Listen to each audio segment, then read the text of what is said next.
Hey friends, how are you all? Today I am going to show you how to create a brand new YouTube channel.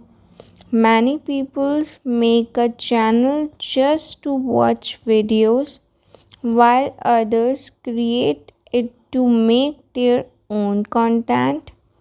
Whatever your reason is, you are in the right video. I am going to show you the easiest method, but before we start, I have a small request.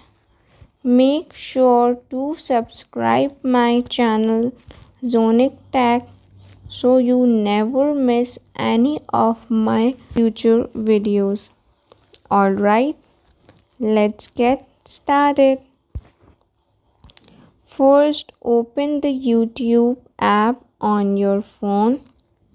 On the top right corner, you will see a round profile icon. Tap on it. Next, tap Switch Account. Then click the plus icon.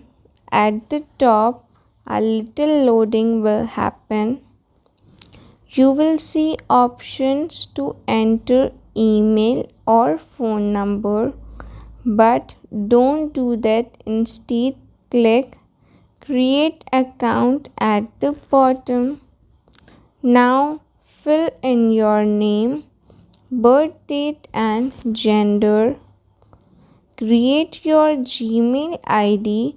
You can add your name with 3 numbers or symbol and then set a strong password. Wait a few minutes for it to load. Wait a few moments for it to load, and then your brand new YouTube channel is ready. Once your channel is created, tap on your channel, then click the round profile icon again. Tap your channel name at the top. Here you can customize your profile picture, channel name and handle. And that's it. Your YouTube channel is ready to start creating content. If you like this video, please stay connected to Zonic Tech for more useful tutorials. Thanks for watching.